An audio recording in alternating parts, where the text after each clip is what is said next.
Welcome दोस्तों। आज हम वैल्यू एट रिस्क इस छोटे से टॉपिक को पढ़ने वाले हैं। क्विक स्पीड में पढ़ेंगे। मैं नोट्स आपको लिखे हुए दे दूंगा, चिंता मत करें। अभी सिर्फ समझें आप इस चैप्टर को ताकि आप क्विकली इसे ग्रैस्प कर पाएं। देखिए, एक्चुअली में एक चैप्टर है आपके कोर्स में जिसका नाम है रिस्क मैनेजमेंट। ये जो चैप्टर है ये मेजरली थ्योरेटिकल चैप्टर है। इस थ्योरेटिकल चैप्टर के अंदर एक टॉपिक आता है value at risk. Value at risk का मतलब है कि अगर आप कभी भी इन्वेस्टमेंट करते हैं, किसी भी पोर्टफोलियो में, सिक्योरिटी में, कैसे भी इन्वेस्टमेंट करते हैं, तो आपको कितना जोखिम झेलने को मिल सकता है। आपका मैक्सिमम जोखिम कितना है कि आप उससे ज़्यादा नुकसान नहीं होगा आपको। आप ये लिमिट निकालने की कोशिश करते हैं वैल्यू एट रिस्क में। बेसिकली मैक्सिमम रिस्क जानने की कोशिश करते हैं, या फिर एक limited risk with in a specific range कि उसके होने की कितनी प्रोबेबिलिटी है वो जानने की कोशिश करते हैं यहाँ पे। ये चैप्टर में मेजरली थ्योरेटिकल है, ये थ्योरी चैप्टर्स में कवर होगा, इसका जो थ्योरेटिकल पार्ट है। बट सिर्फ इसका जो प्रैक्टिकल पार्ट है ये मैं इस चैप्टर में VAR करके वैल्यू एट रिस्क में पढ़ा रहा हूँ। आइए मेरे साथ पढ़ना स्टार्ट कीजिएगा। ये कुछ और पुराने टॉपिक से कनेक्टेड है। कैसे कनेक्टेड है मैं आपको वो भी समझाऊंगा। आइए, लिखने की ज़रूरत नहीं है अभी आपको, ये नोट्स में आपको दे दूंगा, आपने सिर्फ फोकस करना है, सिर्फ समझना है, ठीक है। देखिए, रिस्क मैनेजमेंट चैप्टर में वैल्यू एट रिस्क पढ़ाया जा रहा है। कंसेप्ट नंबर 1 कहता है वैल्यू एट रिस्क है क्या। ये है मैक्सिमम लॉस जो एक इन्वेस्टर अपने पोर्टफोलियो पे या सिक्योरिटी पे सहेगा with a certain level of confidence. मतलब जैसे बेटा आप कॉन्फिडेंस की बात करते हो, मान लो एग्जांपल लेते हैं, आपका एक पोर्टफोलियो है 5 करोड़ रुपए का, और हमने कैलकुलेट किया, मान लेते हैं आपका लॉस आ रहा है 40 लाख का मैक्सिमम। तो 40 लाख का मैक्सिमम लॉस आ रहा है आपका, मतलब वैल्यू एट रिस्क 40 लाख की आ रही है। तो आप मुझसे पूछोगे ना कि कितने परसेंट चांसेस हैं कि लॉस इससे ज़्यादा नहीं होगा। देखो, लॉस होने को तो इससे ज़्यादा भी हो सकता है। आप मुझे सच-सच बताओ, एक बात बताओ, आपने अगर 5 करोड़ लगाए तो आपका मैक्सिमम लॉस कितना हो सकता है? मैक्सिमम लॉस तो पूरा 5 करोड़ का भी हो सकता है। हो सकता है पूरी मार्केट ही खत्म हो जाए। बट ऐसा होता नहीं है दोस्त, ऐसा यूजुअली होता नहीं है। शेयर एकदम वैल्यूलेस थोड़ी ना हो जाएँगे, सारे शेयर थोड़ा ना ज़ीरो पे आ जाएँगे। तो हमने मान लो कैलकुलेट किया इस फ़ॉर्मूला के थ्रू कि 40 लाख का लॉस है। तो वो 40 लाख का लॉस एक कॉन्फिडेंस लेवल पे होगा कि भई मान लो 95% चांसेज़ हैं कि इससे ज़्यादा लॉस नहीं होगा। बोलना मेरे साथ, 95% चांसेज़ हैं, यानी 95% प्रोबेबिलिटी है कि इससे ज़्यादा लॉस नहीं होगा। हम कॉन्फिडेंस लेवल के साथ बता रहे हैं कि इससे ज़्यादा लॉस नहीं होगा। ठीक है जी? वीआर निकालते कैसे हैं, वैल्यू एट रिस्क निकालते कैसे हैं, इसे ना समझने की कोशिश करो। इसमें पहले हम देखते हैं वैल्यू ऑफ इन्वेस्टमेंट। आपने इन्वेस्टमेंट कितने की करी है? अब वो इन्वेस्टमेंट मान लो आपने 5 करोड़ की करी थी। अब उसे मल्टीप्लाई करो स्टैंडर्ड डेविएशन से। अब स्टैंडर्ड डेविएशन का मतलब क्या होता है दोस्तों? देखो, स्टैंडर्ड डेविएशन का मतलब होता है कि आप ये देखना चाहते हो कि उसमें कितनी मूवमेंट आ सकती है एक दिन में। स्टैंडर्ड डेविएशन 1 डे की देखते हैं। स्टैंडर्ड डेविएशन 4-5 दिन की नहीं देखते, 1 दिन की देखते हैं। यानी 1 दिन में वो शेयर कितना ऊपर कितना नीचे जा सकता है।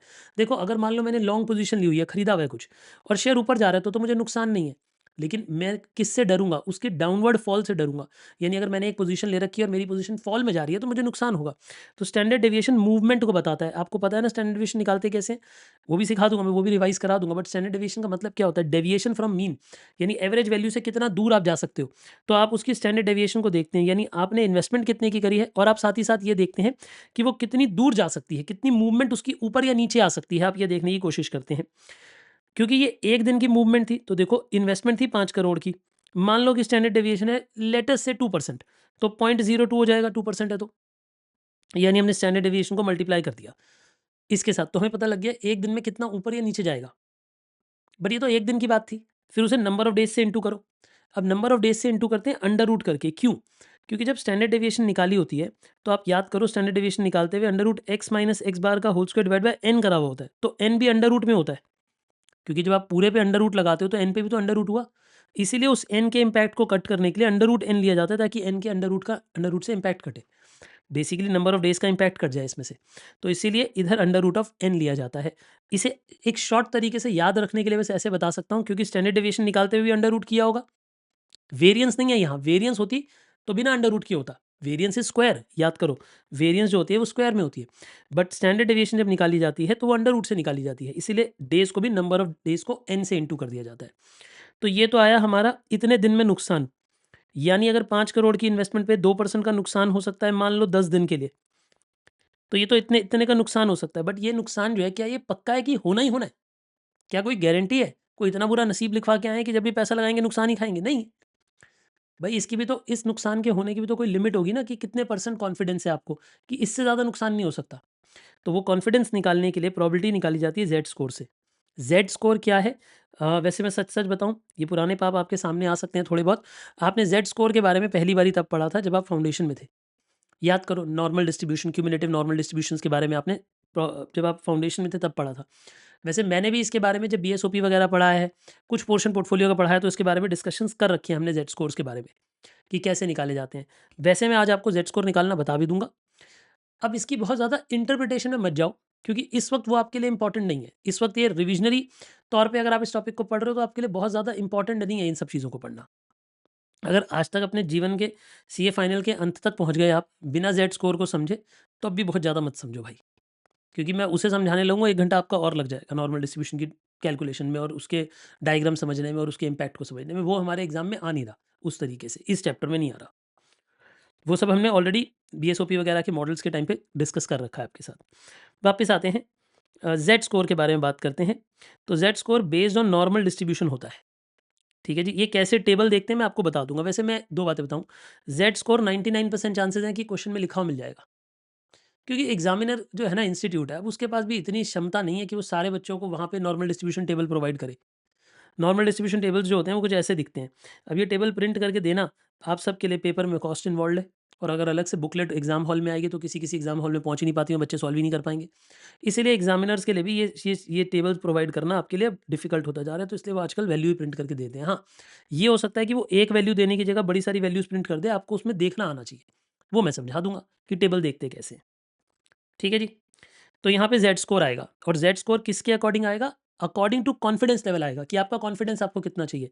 आप 100% मतलब 99% श्योर होना चाहते हो कि भैया लॉस इससे ज़्यादा नहीं होगा, या आप 95% श्योर होना चाहते हो, या आप 90% श्योर होना चाहते हो। डिग्री ऑफ कॉन्फिडेंस बताएगा क्वेश्चन आपको कि मुझे कितने कॉन्फिडेंस के साथ अपना आंसर निकालना है। क्योंकि अगर आप वार की डेफिनेशन पढ़ो, तो वार की डेफिनेशन क्या है कि मैक्सिमम पॉसिबल लॉस कितना हो सकता है गिवन पीरियड ऑफ टाइम में, जो कि अंडर रूट एन से निकालते हैं। और हम बेस्ड ऑन पास्ट वॉलेटिलिटी है, क्योंकि स्टैंडर्ड डेविएशन को यूज़ करें। स्टैंडर्ड डेविएशन कैसे निकलता है? पास्ट के डेटा से निकलता है। पास्ट में कितनी मूवमेंट ऊपर नीचे हुई है उसके हिसाब से हम ये देखते हैं कि पास्ट में वो शेयर कितना ऊपर नीचे गया है, या वो पोर्टफोलियो कितना ऊपर नीचे गया है। उसी के हिसाब से हम प्रिडिक्ट करते हैं कि फ्यूचर में कितना ऊपर नीचे जाएगा। तो पास्ट की वॉलेटिलिटी को देखकर नंबर ऑफ डेज के हिसाब से हम मैक्सिमम पॉसिबल लॉस निकालते हैं। बट मैक्सिमम पॉसिबल लॉस में कोई कॉन्फिडेंस भी तो होना चाहिए कि इससे ज़्यादा लॉस नहीं होगा। इसका कितना कॉन्फिडेंस है? 95, 99, 90, कुछ ना कुछ अलग-अलग कॉन्फिडेंस आपको हो सकता है। मोटे-मोटे तौर पे बातचीत समझ आई? आगे सुनते हैं। तो देखिए, जब वार निकाला जाता है, तो वो अगर एक सिंगल इन्वेस्टमेंट के लिए निकाल रहे हो, सिंगल सिक्योरिटी के लिए निकाल रहे हो, मान लो खाली रिलायंस के शेयर के लिए निकाल रहे हो, तो यहाँ पे स्टैंडर्ड डेविएशन रिलायंस के शेयर का ही यूज़ होगा। मान लो आप वार निकाल रहे हो, लेट अस से एक पोर्टफोलियो के लिए। आप किसके लिए वार निकाल रहे हो? एक पोर्टफोलियो के लिए निकाल रहे हो। तो फिर यहाँ पे आपको पोर्टफोलियो यूज़ करना है, तो यहाँ पे भी पोर्टफोलियो का स्टैंडर्ड डेविएशन यूज़ करना पड़ेगा। किसका स्टैंडर्ड डेविएशन यूज़ करना पड़ेगा? पोर्टफोलियो का स्टैंडर्ड डेविएशन यूज़ करना पड़ेगा। क्या मेरी बातें आपको समझ आई मैंने क्या कहा? अब आप मुझे बोलोगे सर मुझे पोर्टफोलियो का स्टैंडर्ड डेविएशन नहीं आता, तो मैं बोलूँगा बेटा पोर्टफोलियो मैनेजमेंट चैप्टर पढ़ो। याद करो पोर्टफोलियो मैनेजमेंट में स्टैंडर्ड डेविएशन आपने मल्टीपल मेथड से सीखा है। याद करो स्टैंडर्ड डेविएशन सिंगल सिक्योरिटी के लिए, 2 एसेट मॉडल, 3 एसेट मॉडल, मार्कोविट्स वगैरह पढ़ा था, याद आ रहा है आपको? तो हमने स्टैंडर्ड डेविएशन कैसे निकालते हैं पोर्टफोलियो के लिए, वो ऑलरेडी सीख रखा है। वो थोड़ा-सा मैं इधर भी अगर आप चाहोगे तो मैं रिव्यू करा देता हूँ। देखो, how to calculate standard deviation of a portfolio. अगर 2 सिक्योरिटीज़ हैं ए और बी, तो कैसे निकलता है याद करो। अंडर रूट ऑफ ए का वेरिएंस और उसके वेट का स्क्वायर, फिर बी की स्टैंडर्ड डेविएशन का मतलब बेसिकली दोनों की स्टैंडर्ड डेविएशन और वेट का स्क्वायर कर देते हैं। दोनों की स्टैंडर्ड डेविएशन और वेट का स्क्वायर कर देते हैं बी के लिए भी। फिर 2 times standard deviation of A, standard deviation of B, weight of A, weight of B and correlation coefficient. याद आया? अच्छा, मैं इसको एक फ़ॉर्मूला और लिख के दिखाऊँ आपको कि देखो ये जो कोरिलेशन कोएफिशिएंट है, अगर मैं इसकी जगह पे और इन दोनों की जगह पे ये तीनों हटा देता, तो मैं क्या लिख सकता था? कोवेरिएंस। फिर इसी फ़ॉर्मूला में आप क्या लिख सकते थे? Standard deviation of portfolio. इसी फ़ॉर्मूला को ऐसे भी लिख सकते थे, standard deviation of A, weight of A का square, standard deviation of B, weight of B का square plus 2 time weight of A, weight of B, covariance between A and B. याद आ गया आपको ये फ़ॉर्मूला? 2 फ़ॉर्मूलाज़ हमने इसके हिसाब से पढ़ रखे थे। तो ये हमारा 2 एसेट मॉडल में कैसे आप निकालते हो स्टैंडर्ड डेविएशन, वो पता लग गया। अच्छा, स्टैंडर्ड डेविएशन कैलकुलेट कैसे करते हैं ये भी पढ़ाया हुआ है आपको। देखिए, अगर मान लो सभी सिक्योरिटीज़ गिवन है, तो पहले उन सबको ऐड कर लो। Sum of returns upon number of terms कर लो। तो हमारे को सिग्मा एक्स बाय एन से सिग्मा बार आ जाएगा, मतलब मीन निकल आएगा। फिर मीन को सब में से माइनस करके स्क्वायर कर लो, उससे डेविएशन आ जाएंगे, डेविएशन के स्क्वायर आ जाएंगे, डेविएशन के स्क्वायर को ऐड करो और डिवाइड बाय एन करो तो उससे वेरिएंस आ जाएगी, और वेरिएंस का अंडर रूट करो तो स्टैंडर्ड डेविएशन आ जाएगा। कितने बच्चों को याद आ गया ये कि कैसे निकाला जाता है? ये वो फॉर्मूला है जो बिना प्रोबेबिलिटी के निकलता है। ये सेम चीज़ हमने पोर्टफोलियो मैनेजमेंट में बहुत डिटेल में पढ़ी हुई है, इसके क्वेश्चन किए हुए हमने। इनफैक्ट पहले वाले चैप्टर्स में भी एक जगह और हमने किया हुआ है स्टैंडर्ड डेविएशन निकालना, 2 जगह सीखा है हमने पूरे करिकुलम में इससे पहले। तो मैं ऑब्वियस सी बात है तीसरी बार सेम चीज़ नहीं बताना चाहूँगा आपको। मैंने सिर्फ फॉर्मूला लिख दिया आपके लिए। बोलिए याद आ गया? फिर मैं एक बारी क्या बोलता हूँ, अगर प्रोबेबिलिटी गिवन होती है तो प्रोबेबिलिटी भी मल्टीप्लाई होती है। हर स्टेप में जहाँ-जहाँ प्रोबेबिलिटी गिवन है वहाँ मल्टीप्लाई होगी। तो एक्स भी अकेले ऐड नहीं होगा, एक्स इंटू पी मल्टीप्लाई होगा और फिर एक्स पी मल्टीप्लाई होकर ऐड होगा और उसे डिवाइड बाय सिग्मा पी करोगे। सिग्मा पी 1 होता है तो उसे डिवाइड करने से मीन आ जाएगा हमारे पास। क्योंकि सिग्मा पी दिखाते क्यों नहीं है? सिग्मा पी क्योंकि 1 होता है इसलिए दिखाते नहीं है उसे। तो उससे मीन आ जाता है। अब एक्स में से मीन को माइनस करते हैं, उसका स्क्वायर करते हैं तो डेविएशन का स्क्वायर हो गया, फिर उसे भी प्रोबेबिलिटी से इंटू करते हैं, क्योंकि मैं क्या बोलता हूँ, अगर प्रोबेबिलिटी है तो साथ लेके चलो उसे। भाई प्रोबेबिलिटी है तो उसे हर जगह साथ लेके जाओ, तो प्रोबेबिलिटी को साथ लेके जाओ और फिर इन्हें टोटल करो तो ये वेरिएंस आ जाता है। क्योंकि देखिए ये जो स्क्वायर वाली टर्म है ये वेरिएंस है, फिर इसे अंडर रूट कर दोगे तो स्टैंडर्ड डेविएशन आ जाएगी। इसमें डिवाइड बाय एन नहीं करते, इसमें डिवाइड बाय एन करते हैं, याद है ना आपको? जिसमें प्रोबेबिलिटी आ जाती है उसमें डिवाइड बाय एन नहीं करते, क्यों? क्योंकि डिवाइड बाय सिग्मा पी करना होता है और सिग्मा पी 1 होता है तो इसलिए उसे दिखाते ही नहीं है। एन से नहीं होगा ना, अब तो सिग्मा पी से डिवाइड होगा, सिग्मा पी 1 होता है तो उसे दिखाने की ज़रूरत नहीं पड़ती। तो याद करो, आपको स्टैंडर्ड डेविएशन भी निकालना आ गया। कितने बच्चे रिकॉल कर पा रहे हैं कि पुराने चैप्टर्स में हमने ये सब पढ़ रखा है? और ये भी याद आ गया आपको, विदाउट प्रोबेबिलिटी वाली स्टैंडर्ड डेविएशन भी याद आ गई। मीन निकालो, मीन से हर एक टर्म, जैसे ये ए है, ए में से मीन माइनस करो, स्क्वायर करो, बी में से मीन माइनस करो, स्क्वायर करो, मतलब डेविएशन भी निकालो और उसका स्क्वायर भी निकालो और उन सबको ऐड भी करो और उन सबका जो एडिशन है, सिग्मा मतलब एडिशन, उसे न्यूमरेटर में रखो और divided by number of terms करो तो वेरिएंस आती है, और वेरिएंस का अंडर रूट करो तो स्टैंडर्ड डेविएशन आती है। और यहाँ पे बस प्रोबेबिलिटी साथ में मल्टीप्लाई हो जाती है, सेम फॉर्मूलाज लगते हैं। ठीक है जी, कूल। क्या बताइए, आपको ये बात समझ आ गई मेरे साथ? मैंने क्या-क्या बताया? आइए मैं एक काम करता हूँ, एक बार ना मेरे साथ-साथ रफ कॉपी में लिख के देखो कि वार कैसे आता है, बताओ। वार यानी वैल्यू एट रिस्क कैसे निकलता है? जल्दी बोलो। आप मुझे कहोगे सर वैल्यू एट रिस्क निकालने के लिए 2 बातें हैं जो इम्पोर्टेंट हैं। पहले हमें वैल्यू देखनी होती है, वैल्यू ऑफ इन्वेस्टमेंट। हमने इन्वेस्टमेंट कितनी कर रखी है? मान लो हमने 5 करोड़ की इन्वेस्टमेंट की हुई है। फिर आप ये देखते हो कि सर उसका स्टैंडर्ड डेविएशन कितना है? फिर आप ये देखते हो सर कि उसके लिए number of days under root में कितने हैं? फिर आप उसे इंटू करते हो जेड स्कोर से। क्या ये बातें आपको समझ आई?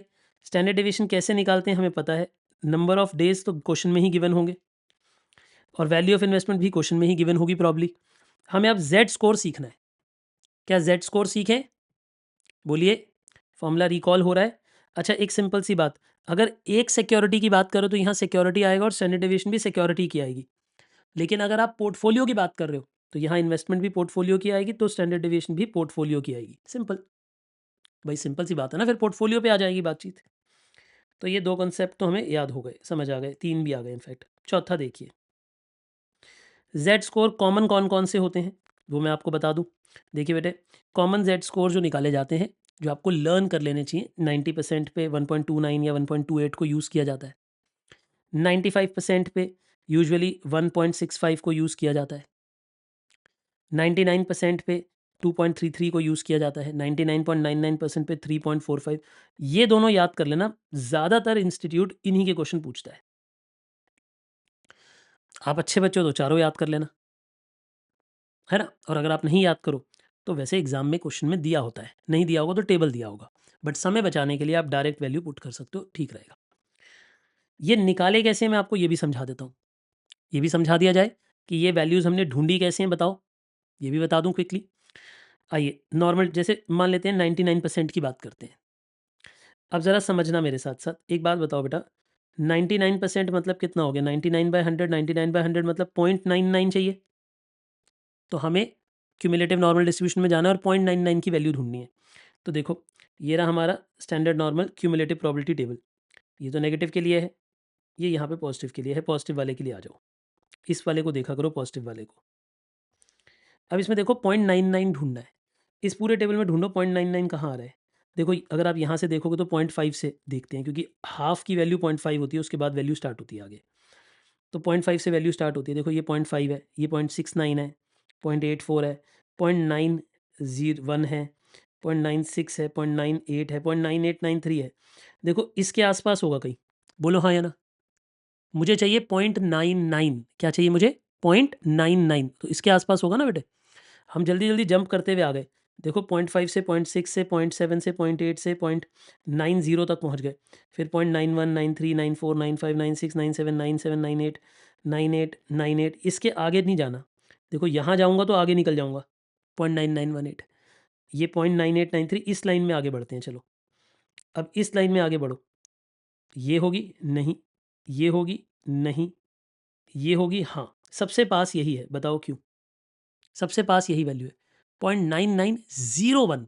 देखो ना, ये सबसे पास वैल्यू है, ये 2 पीछे जा रही है, ये 4 पॉइंट आगे जा रही है, तो ये सबसे पास है, मतलब क्लोजेस्ट वैल्यू यही है।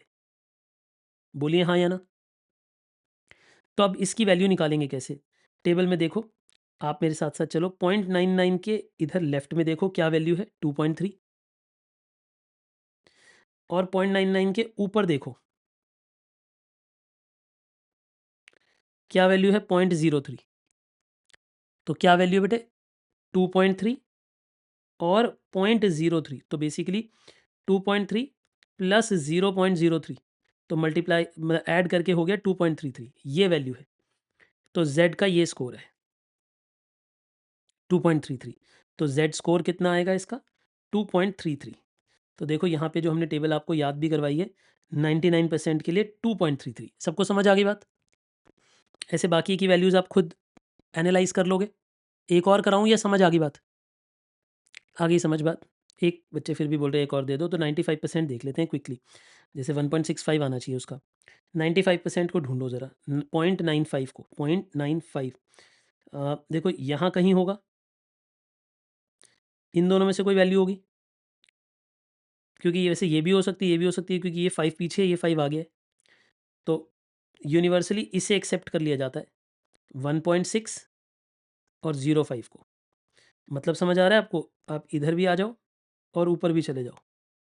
तो हमने क्या देखा है, अगर आप ध्यान से देखो तो हमने 1.6 को ढूंढा है और 0.05 को ढूंढा है, तो 1.6 प्लस 0.05, तो ऐड करो इन दोनों को, तो 1.65 हो जाएगा।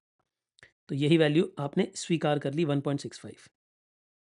सर इसे मैं 1.64 भी कर सकता था, यूनिवर्सली 1.65 यूज़ किया जाता है, तो मेरी एडवाइस है 1.65 ही यूज़ करना। वो थोड़ा एक आध पॉइंट ऊपर नीचे भी लोगे तो कोई उतना फ़र्क नहीं पड़ जाएगा आपके आंसर पे, इसीलिए वैसे एग्जाम में लिखी होनी चाहिए वैल्यू, ये कोई बड़ी चीज़ है नहीं। आगे देखिए, converting standard deviation into percentage of standard deviation, क्योंकि मैं स्टैंडर्ड डेविएशन यहाँ पे जब लिख रहा हूँ तो परसेंटेज में लिख रहा हूँ। आपने एक बात नोटिस करी, इन फॉर्मूला में परसेंटेज वाली स्टैंडर्ड डेविएशन लिखी जा रही है, हर फॉर्मूला में स्टैंडर्ड डेविएशन नहीं लिखनी, स्टैंडर्ड डेविएशन की परसेंटेज लिखनी है। तो अगर क्वेश्चन में मुझे परसेंटेज ना दियो तो मैं कैसे निकालूंगा? इन्वेस्टमेंट और स्टैंडर्ड डेविएशन अगर पता हो तो standard deviation upon investment into 100 करो तो स्टैंडर्ड डेविएशन परसेंटेज में आ जाती है, और फिर परसेंटेज साइन हटा देते हैं, आपको पता ही है 1.5 बाय 100 कर देते हैं, तो 0.015 आ जाएगा, ये वैल्यू यूज़ करेंगे। ये ऐसे लिखो या ऐसे लिखो, एक ही बात है। मतलब स्टैंडर्ड डेविएशन इस फॉर्मूला में परसेंटेज में पुट होगी, भूलना मत। क्या कहा मैंने? स्टैंडर्ड डेविएशन इस फॉर्मूला में परसेंटेज में पुट होगी बेटे, ठीक है। और परसेंटेज में अगर स्टैंडर्ड डेविएशन नहीं पता हो तो ऐसे निकाली जाती है क्वेश्चन में से, पहले standard deviation upon investment into 100 करके परसेंटेज निकालो, फिर फॉर्मूला में पुट करो। ठीक है जी, कूल। आइए मेरे साथ क्वेश्चन पे चलते हैं जरा। ठीक है जी, पहला क्वेश्चन देखिए, जरा तेजी से समझिएगा। लिखेंगे नहीं, अभी कुछ भी नहीं लिखने की जरूरत आपको, सिर्फ आप फोकस कीजिए, मैं दे दूंगा आपको, या पॉज करके बाद में लिख लेना। सुनो, suppose you are holding investment worth ₹2 crore, आपके पास 2 करोड़ की इन्वेस्टमेंट है। तो अपने मन में फॉर्मूला बनाना स्टार्ट कर दो, वैल्यू ऑफ इन्वेस्टमेंट पता लग गया 2 crore, whose market price standard deviation is 2% per day. बहुत अच्छी बात है, 2% पर डे दे दिया स्टैंडर्ड डेविएशन, हमें भी पर डे ही चाहिए था, और स्टैंडर्ड डेविएशन परसेंटेज में ही चाहिए था, हमें भी परसेंटेज में ही चाहिए था और पर डे भी चाहिए था। ठीक है, 252 trading days in a year है, ठीक है, उसने अपनी इन्फॉर्मेशन दी है। Determine the maximum loss, maximum loss level मतलब वार पूछ रहा है, वैल्यू एट रिस्क पूछ रहा है, यही मतलब हुआ ना। कोई मुझसे मैक्सिमम लॉस पूछेगा तो मतलब मेरे से वार पूछ रहा है, और क्या पूछ रहा है।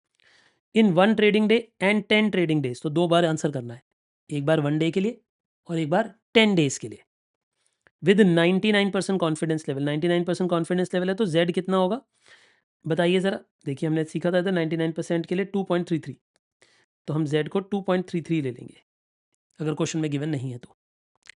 ठीक है ना, बहुत बढ़िया। बताइए अपने मन में पहले फॉर्मूला बताइए क्या करोगे। आप लिखोगे 2 करोड़ इंटू 2%, 2% को 0.02 भी लिख सकते हो, इंटू एक बार अंडर रूट 1 करोगे और एक बार अंडर रूट 10 करोगे। इसी सेम क्वेश्चन को 2 बार सॉल्व करोगे, एक बार अंडर रूट 1 करके और एक बार अंडर रूट 10 करके। ऐसे क्यों करेंगे बताओ?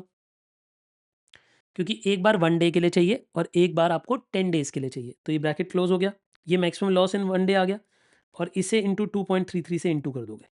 तो ये आपका वार आ गया 1 डे के लिए और ये आपका वार आ गया 10 डेज़ के लिए। क्या ये बात आपको समझ आ गई मैंने क्या कहा? कैलकुलेशन करके दिखाऊं या समझ आ जाती है आपको? हम सब करके इंडिकेट करो कि समझ आ जाती है सर। सॉल्यूशन तो आप दे ही रहे हो, हम खुद कर लेंगे। टाइम सेव करते हैं क्योंकि रिवीजन के तौर पे कर रहे हैं।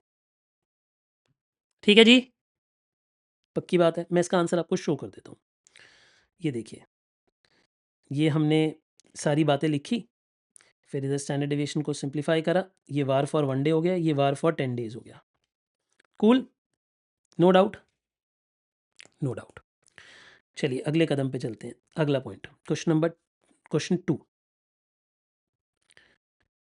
ध्यान दीजिएगा। ये कहता है कि consider a portfolio consisting of 2 crore investment in XYZ and 2 crore investment in ABC। तो आपने 2 जगह इन्वेस्टमेंट की हुई है, 2 जगह। सुनो, आपने XYZ के शेयर में भी 2 करोड़ इन्वेस्टमेंट की हुई है, ABC शेयर्स में भी 2 करोड़ इन्वेस्टमेंट की हुई है। तो हमें ये तो पता चल गया कि आपके इन दोनों के ही वेट जो है वो 0.5 है। ये बात तो क्लियर हो गई आपको? क्योंकि बेटा बराबर बराबर पैसा इन्वेस्ट किया है। जब दोनों सिक्योरिटीज में बराबर बराबर पैसा इन्वेस्ट किया तो वेट 0.5 हो गया। दोनों की daily standard deviation of both the share is 1%। तो स्टैंडर्ड डेविएशन इसकी भी 1% है, इसकी भी 1% है। ठीक है, and with the coefficient of correlation between them is 0.3। और इन दोनों के बीच में कोरिलेशन कोफिशिएंट 0.3 दे रहा है। बताओ ये क्यों दे रहा है?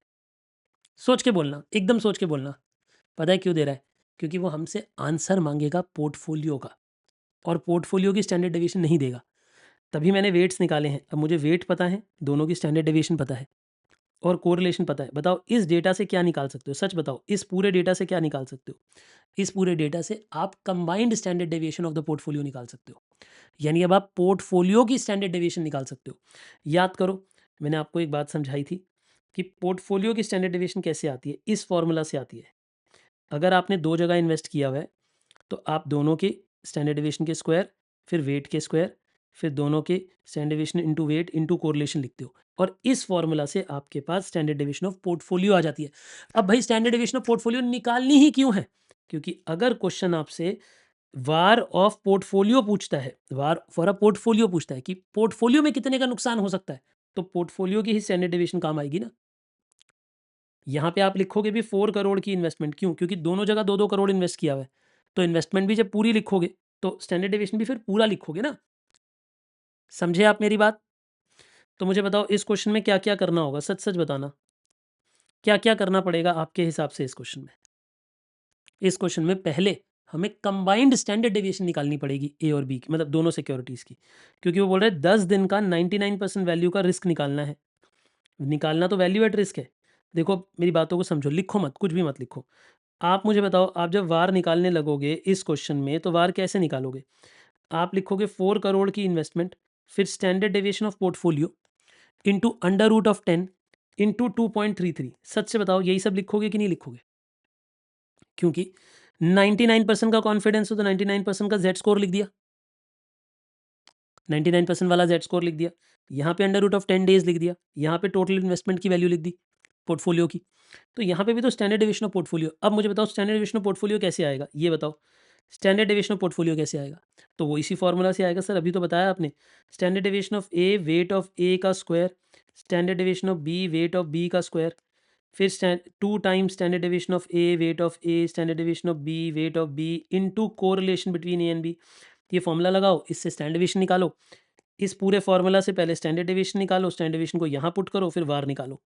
कितने बच्चों को समझ आ गया कि सर खेल रहा है हमारे दिमाग से, कोई उतना टफ नहीं है। लेकिन अगर standard deviation of the portfolio निकालना आता हो तो कोई टफ नहीं है। दिखाऊं इसका आंसर? शो कर दूं इसका आंसर? चलिए बेटा, ये आंसर शो करने वाला तरीका ठीक है, ग्रैस्प कर पा रहे हो या लिख के दिखाऊं? मैं चाह रहा हूं ये टॉपिक शॉर्टेस्ट पॉसिबल टाइम में रिविजनरी वीडियो आपको दे सकूं ताकि आप इसे क्विकली रिवाइज कर सकें फास्ट ट्रैक मोड में। देखिए हमने क्या किया है समझो। हमने एक पोर्टफोलियो बनाया। पोर्टफोलियो में दो तरह की सिक्योरिटीज़ डाली, 2-2 करोड़, टोटल हो गई 4 करोड़। दोनों के वेट्स हो गए 0.5, दोनों की स्टैंडर्ड डेविएशन हो गई 1-1 और कोरिलेशन हो गया इन दोनों के बीच में 0.3। ठीक है। अब वार निकालने के लिए पहले हमने standard deviation of the portfolio निकाली। इस फॉर्मूला को यूज़ करा, फॉर्मूला में सारी वैल्यूज़ पुट करी, वैल्यू पुट करके ये आ गया 0.80623। ठीक है जी। ये स्टडी मैट की वैल्यूज़ हैं, थोड़ी बहुत ऊपर नीचे आएंगे, जब आप खुद कैलकुलेट करोगे उतनी डेविएशन चल जाती है इसमें। ठीक है जी। तो 0.80623। अब ये वैल्यूज़ जो हैं, ये वैल्यू आप उठा के इधर रख दो। Value of investment in portfolio 4 crore लिख दो। अब ये जितनी एक्यूरेट आप लोगे ना उसके हिसाब से आंसर चेंज होगा। ये जो आंसर लिखा है मैंने, ये मॉड्यूल का लिखा है, ये आपका 7.5 भी आ सकता है, 7.4 भी आ सकता है। मतलब क्योंकि लाखों में फिगर है ना, तो लाखों में जो जैसे 23,72,000 है, अब ये जो हज़ार हैं ये 2-3 ऊपर नीचे हो सकते हैं, उतनी वेरिएशन चलेगी क्योंकि आपने अप्रॉक्सीमेट वैल्यूज़ ली हैं। अब जेड स्कोर भी आप 2.33 लिख रहे हो, पूरा नहीं लिख रहे हो, है ना? तो टेबल भी क्योंकि अप्रॉक्सीमेट है इसलिए अप्रॉक्सीमेट वैल्यू है ये। तो देखिए वैल्यू ऑफ द आपने पोर्टफोलियो लिखा 4 करोड़, यहाँ पे स्टैंडर्ड डेविएशन की वैल्यू लिख दी उठाकर, यहाँ पे अंडर रूट n10 लिख दिया, यहाँ पे 2.33 लिख दिया, ये आंसर आ गया। क्या मेरी बातचीत समझ आई? वैसे ईमानदारी से बताओ, अगर ये क्वेश्चन 4 मार्क्स का आता है, आप में से कितने बच्चों को लगता है कि अब हम मैनेज कर लेंगे सर? आप टफ वाले जो 2 क्वेश्चन है वो करा दो, ये हम मैनेज कर लेंगे। मुझे क्योंकि अब टफ वाले क्वेश्चन कराने हैं जो मॉड्यूल जो आईसीएआई ने एग्जाम में पूछे हैं, आरटीपी में पूछे हैं, मैं 2 क्वेश्चन वो वाले कराना चाहता हूँ। जल्दी बताइए, मैं कंप्लीट इसी छोटी सी वीडियो में कंप्लीट करा दूंगा पूरा टॉपिक। मुझे थम्स अप करके इंडिकेट कर दो कि इतना समझ आ गया, चैट पे लिख दो। ठीक है जी। तो क्वेश्चन नंबर 2 और 3 सेम ही है, थर्ड में वो सेम चीज़ उसने एग्जाम में पूछी है, तो सेम मैंने क्वेश्चन रिपीट कर दिया, वो दोबारा खुद से कर लेना, थर्ड वाला होमवर्क। फोर्थ पे आइए, फोर्थ अच्छा क्वेश्चन है, पढ़िए, ध्यान से सुनिए, इसमें समझना पड़ेगा। On Tuesday morning before opening of the capital market, मतलब मार्केट खुलने से पहले, मंगलवार की सुबह की बात है। While going through his bank statement, he observed that an amount of rupees 7 lakh is lying in the bank account. यानी आपके अकाउंट में 7 लाख रुपए पड़े हैं। ठीक है। This amount is available for use from Tuesday till Friday. ये पैसा आप 4 दिन तक इस्तेमाल कर सकते हो, ट्यूसडे से फ्राइडे तक। ट्यूसडे वेंसडे थर्सडे फ्राइडे, 4 दिन। तो यानी हमें ये बात पता लग गई कि एन जो है वो 4 है, यानी ये पैसा हम कितने दिन इस्तेमाल कर सकते हैं? 4 डेज। ठीक है। लेकिन वो कहता है bank require minimum balance of 1000 at all the times. Bank कहता है भाई 1000 रुपया आप छेड़ नहीं सकते, मिनिमम बैलेंस है वो। तो यानी आपके पास यूजेबल फंड्स कितने हैं? यानी आप मैक्सिमम यूजेबल फंड्स आपके पास कितने हैं? 6,99,000। ये बात भी आपको क्लियर हो गई मन में? बच्चे मेरे अकाउंट में मान लो 7 लाख रुपए पड़े हैं और 1 लाख रुपया में 1000 रुपया मैं खर्च ही नहीं कर सकता क्योंकि वो तो मिनिमम बैलेंस है।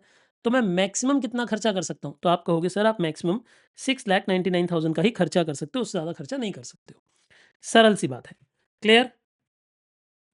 आपने कहा जी हाँ सर, ये बात हमें समझ आ गई। अब वो कहता है the investor desires to make a maximum possible investment, मतलब हम वार करना चाहते हैं maximum possible investment where value at risk should not exceed the balance lying in his bank account.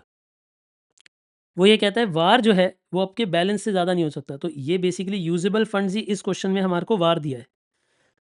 यानी वो ये कह रहा है कि जो मेरा मैक्सिमम लॉस है वो मेरे अकाउंट बैलेंस से ऊपर नहीं हो सकता। यानी ये इन्वेस्टमेंट की वैल्यू नहीं है, यानी ये 6,99,000 मैं इन्वेस्ट नहीं कर रहा, इतने का मैं नुकसान सहने को तैयार हूं, इतने का मैं नुकसान सहने को तैयार हूं। दोबारा पढ़ो, ध्यान से पढ़ो।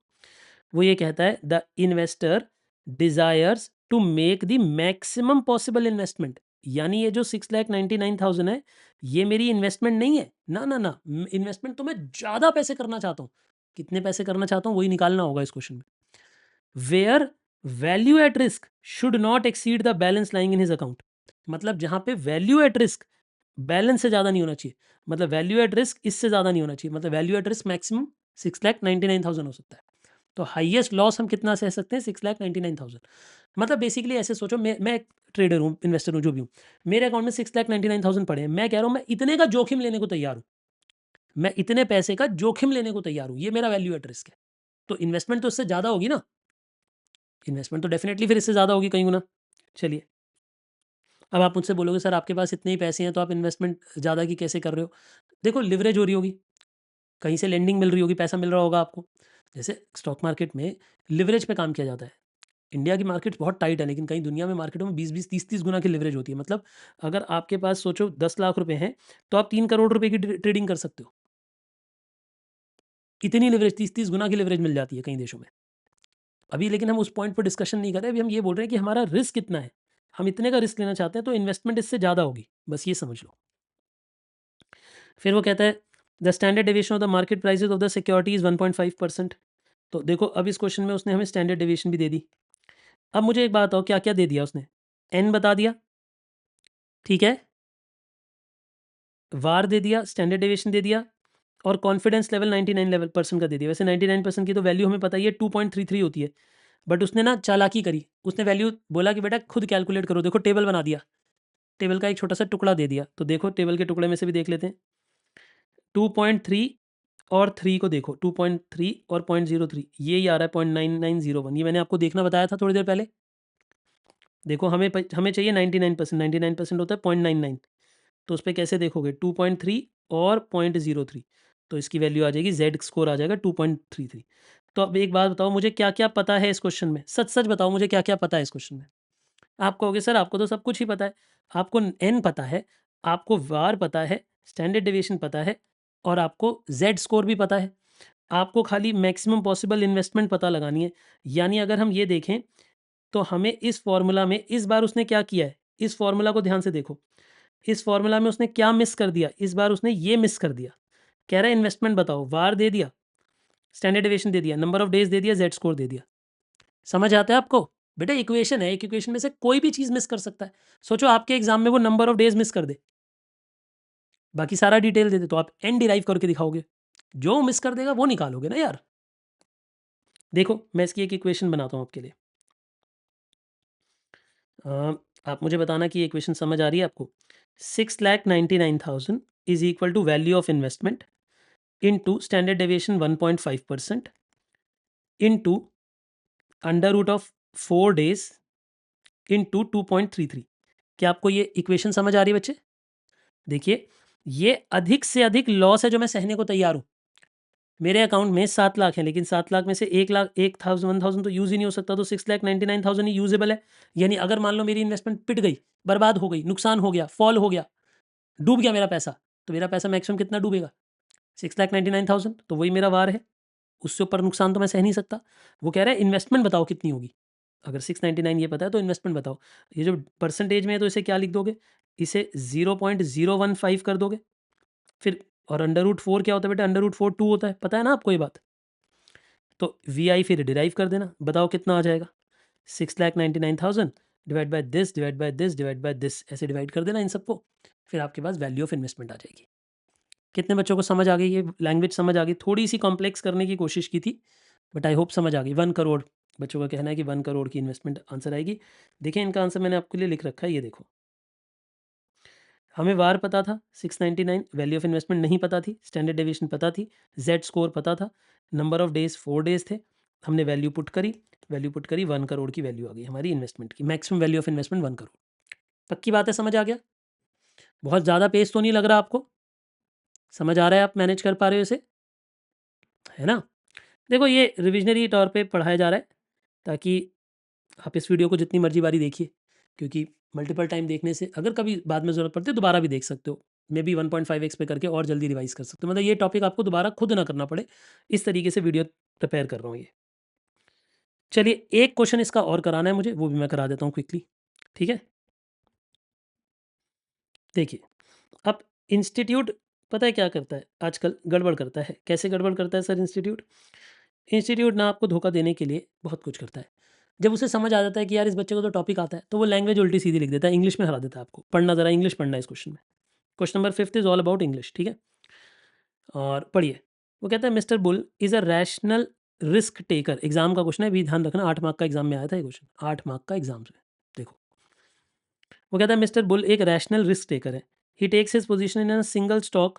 देखो पहली बात तो वो सिंगल स्टॉक में पैसे लगाता है, तो थैंक यू बोलो गॉड को कि अच्छा है पोर्टफोलियो नहीं है। पोर्टफोलियो होता तो 2 मार्क फिर पंगा पड़ता। फिर वो स्टैंडर्ड डेविएशन ऑफ पोर्टफोलियो वाला फॉर्मूला लगाना पड़ता है आपको, वो नहीं लगाना पड़ेगा, ठीक है। तो अच्छी बात है, सिंगल स्टॉक है। For 4 days in a week, तो आपको एन ऑलरेडी पता है कि एन 4 डेज़ है। He does not take a position on Friday to avoid weekend effect.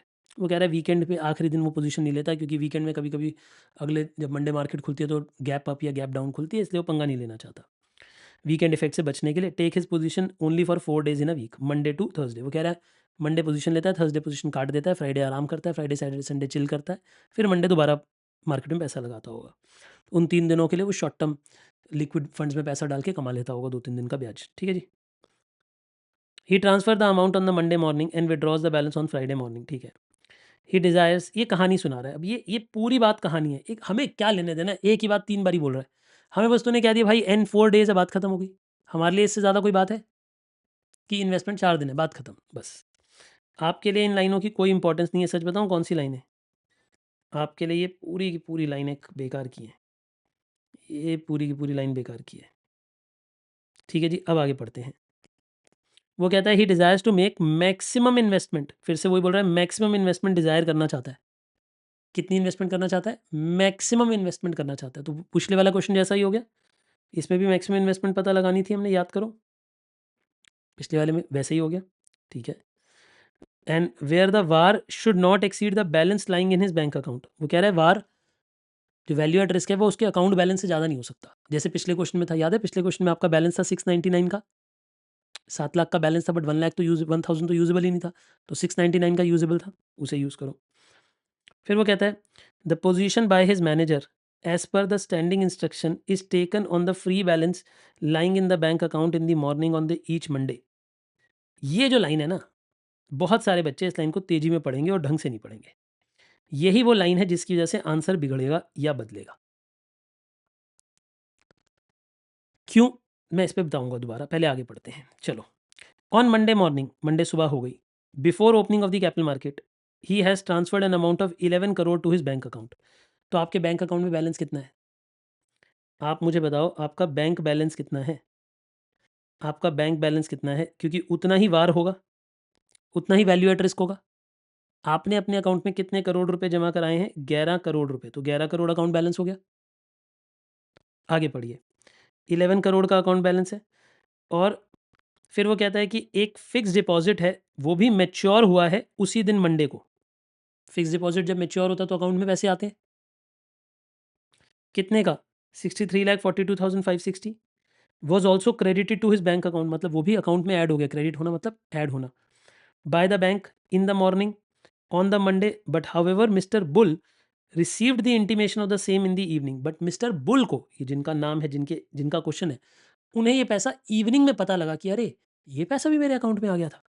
यानी उनके अकाउंट में पैसे आए हैं 63,42,560, लेकिन ये पैसा उसे इवनिंग में पता लगा। आप मुझे बताओ, क्योंकि ये पैसा उन्हें इवनिंग में पता लगा, तो मैं इस पैसे को ऐड करूं उनके अकाउंट में वार की कैलकुलेशन में या नहीं करूं? आगे पढ़िए पहले। The bank needs a minimum balance of 1000 at all time, तो 1000 तो माइनस होना है। मेरा सवाल है आपसे, सवाल ये है कि मैं इस पैसे को, जो एफडी मैच्योर हुई है आपकी, उसे अकाउंट बैलेंस में गिनूं? क्योंकि आपको तो पता नहीं था कि वो पैसा आ चुका है कि नहीं आ चुका, आपको तो पता नहीं था, आप तो आराम कर रहे थे। आपके पास तो इंटीमेशन जो आई है, जो एसएमएस आया होगा या ईमेल आई होगी, वो शाम को आई है। आपके पास तो ये ईमेल शाम को आई, तो आप इसे अपने अकाउंट बैलेंस में गिनोगे या नहीं गिनोगे? मेरा आपसे ये सवाल है, बताओ। कितने बच्चे कहते हैं यस? यस लिखो चैट पे या नो लिखो चैट पे।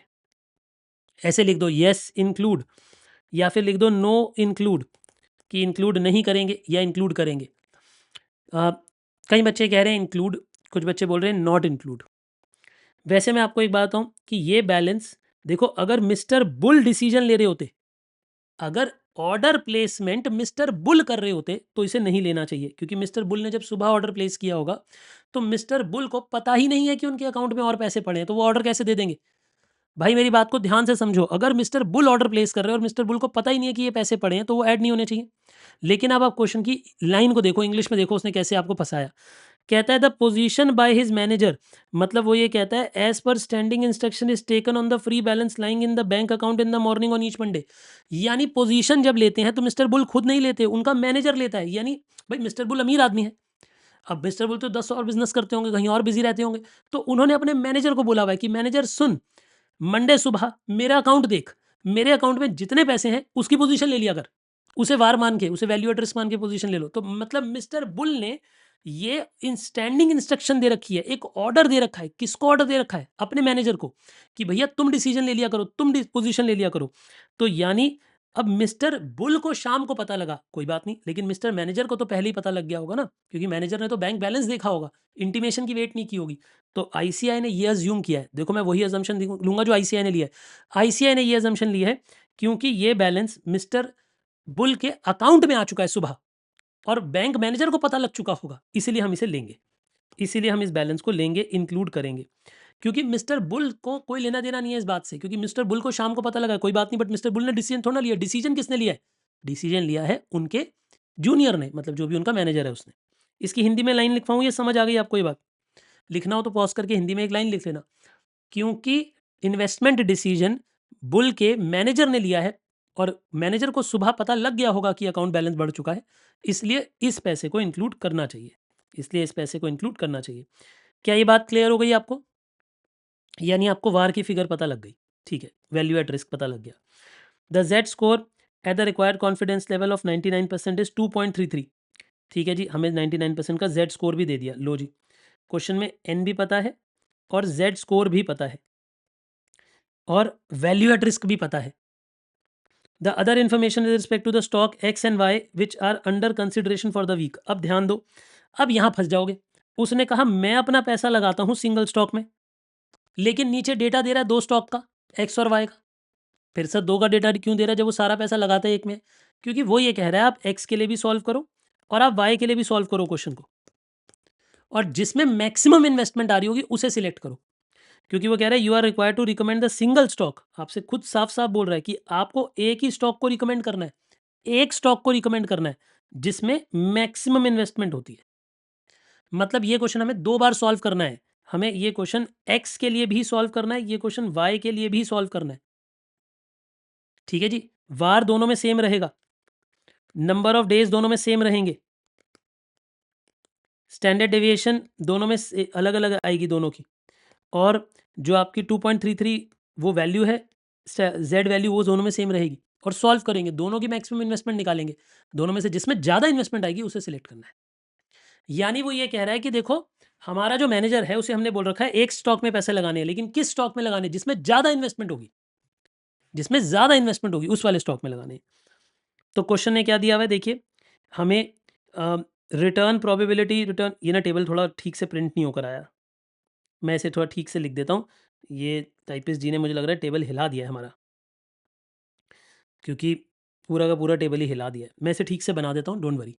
मैं इसका आंसर आपको दिखाता हूँ, आपको उससे ईजिली समझ आ जाएगा। देखिए एक्चुअली में ये टेबल इस तरीके से था कि आपको एक्स की एक्स आई पता थी, मतलब रिटर्न पता थी और प्रोबेबिलिटी पता थी, और वाई की भी एक्स आई वाई आई पता है और प्रोबेबिलिटी पता है। वो टेबल थोड़ा मिस रिप्रेजेंट हो गया है, टेबल थोड़ा ख़राब हो गया है, टेबल ठीक कर लेना। मतलब इस क्वेश्चन में एक्स आई पी आई की वैल्यू पता है हमें, और यहाँ पे वाई आई पी आई की वैल्यू पता है आपको, ठीक है। तो पहले आप क्या करोगे, आराम से समझो। पहले एक्स आई पी आई को इंटू करो, टोटल करो, इससे मीन आ गया। फिर ये जो मीन है ये इस सब में से माइनस करो, तो 6 माइनस 8 का स्क्वायर, 7 माइनस 8 का स्क्वायर, 8 माइनस 8 का स्क्वायर, 9 माइनस 8 का स्क्वायर, 10 माइनस 8 का स्क्वायर, और फिर इन्हें प्रोबेबिलिटी से इंटू करो, तो फिर इसका टोटल करो। ये आपके पास स्टैंडर्ड डेविएशन ऑफ एक्स आ गया, सॉरी वेरिएंस ऑफ एक्स आ गया। ये क्या आ गया, वेरिएंस ऑफ एक्स आ गया। फिर वेरिएंस ऑफ एक्स का अंडर रूट करो, तो वेरिएंस ऑफ एक्स का अंडर रूट करोगे तो स्टैंडर्ड डेविएशन आ गया। क्या आपको मेरी बातें समझ आई? प्लीज़ मुझे बताइए, क्या आपको ये बातें समझ आई मैंने क्या कहा? ये आपके पास स्टैंडर्ड डेविएशन ऑफ एक्स आ गया। ऐसे ही स्टैंडर्ड डेविएशन ऑफ वाई निकालना है। आपको ये याद आ रहा है, ये हमने सब कुछ पोर्टफोलियो मैनेजमेंट में अच्छे से सीख रखा है। मुझे बताइए, रिव्यू कर पा रहे हो आप इसे, कि एक्स का स्टैंडर्ड डेविएशन, वाई का स्टैंडर्ड डेविएशन। अच्छा, इसमें कंबाइंड क्यों नहीं निकालना? जब एक्स का पता है, वाई का पता है, फिर कंबाइंड क्यों नहीं निकालना? क्योंकि हम कंबाइंड पोर्टफोलियो बना ही नहीं रहे। हम डिसीजन लेंगे या तो सिर्फ सारा पैसा एक्स में लगाएंगे या तो सारा पैसा वाई में लगाएंगे बेटा। तो अब आप क्वेश्चन को देखो दोबारा, इधर से पढ़ो। हमारे पास वैल्यू एट रिस्क कितना था? 11 करोड़ हम मिस्टर बुल ने जमा कराए थे, इतने की एफडी मैच्योर हो गई थी। एक 1000 मिनिमम बैलेंस है, वो हटा दो।